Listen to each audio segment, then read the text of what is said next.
Hey everyone, this is going to be the second video I've done in recent memory that deals with conspiracy theories.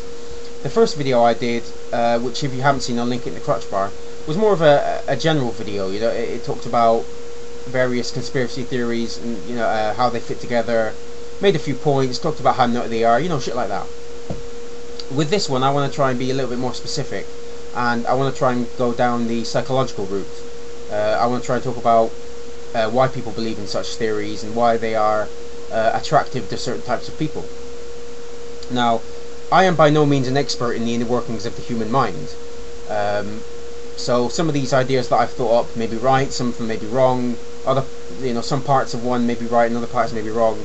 But, it's just my opinion. I've put a lot of thought into thinking of these ideas and these points, and I thought I would throw them out there, and hopefully some people may agree with them and think that they do describe a certain type of person who believes in conspiracy theories.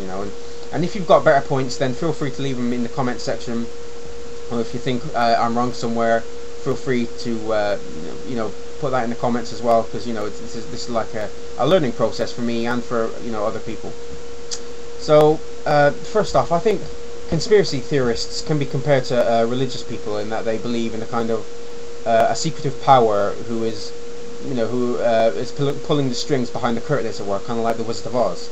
But there are differences, and I think the main difference is that the higher power, or the secretive behind the curtains group, organization, whatever you want to call it, that conspiracy theorists believe in is a completely physical one and exists solely within our own universe. The secretive government, Illuminati, etc. They all obey the naturalistic laws of the universe. There's usually no supernatural elements attributed to their conspiracy. So I'm not sure exactly what that makes them. I'm not my knowledge on the types of theism and deism that you can be in this world is severely lacking. So I guess you could call them, I don't know, kind of a naturalistic deist or something. I'm not sure. Whereas we know with most religions a supernatural deity is pretty much a prerequisite. And of course with believing in such propositions, things like narrow-mindedness towards ideas contrary to yours come into play. But let's move on. When you're a kid, the world is so full of wonder. It's such a wide world, an open place full of possibilities.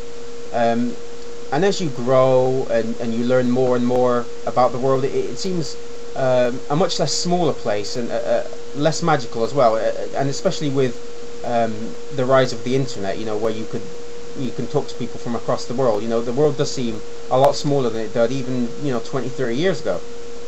And I think with some people want to try and keep that sense of awe and mystery until adulthood and beyond. And with such a vast conspiracy such as the NWO reaching every corner of this earth, existing for centuries, involving many famous people, again depending on which theories you subscribe to, people like Da Vinci, Benjamin Franklin, the other founding fathers. These people, they get what they want and more. It's a very selfish belief, and a belief that you can really tailor to your own particular tastes. Which you could make a case for about most beliefs, really, especially beliefs that require no evidence.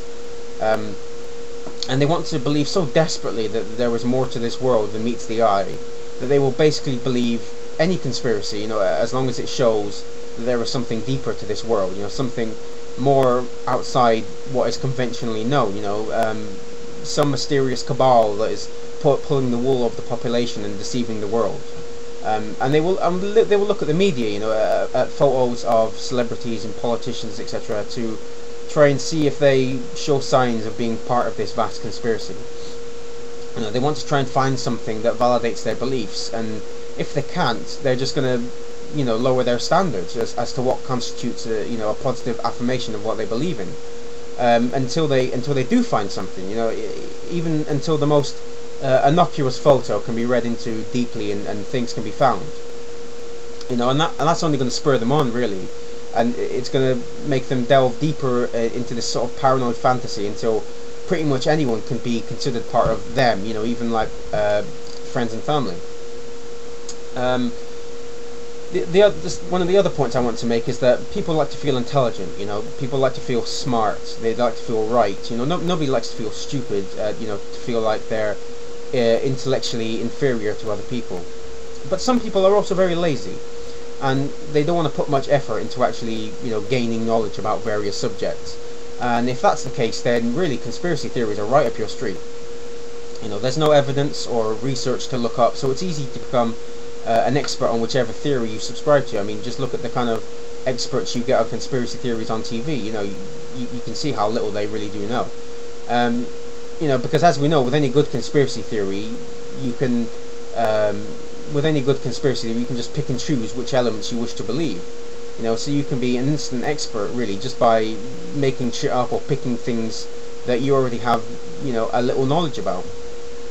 You know, as most of us know, you don't really have to put as much work into feeling right as you do to actually, you know, be right or be smart. You know, so it's really perfect for people that want to feel right but don't actually want to learn much or change their particular biases. And you also get that sort of same smug satisfaction that you're right and everybody else is wrong about, you know, without all that fancy book learning. Anyway, I want to know what you guys think, so, you know, if I've missed anything out or you can think up of new points, you know, feel free to leave them in the comments. You know, I'm always interested in, you know, hearing what other people have to say. Oh, and before I go, All Babies Are Atheists, Glenn, is nearly 1,000 subscribers. He's 968, something like that. So, if you're not subscribed to him already, I'll leave a link in the crotch bar as well. Go and sub to him, tell him that Stan Marsh sent you. He's a really good YouTuber, very, very, incredibly nice guy, makes a lot of very interesting videos, and let's get him to that 1,000. So anyway, that's all I wanted to say. Cheerio.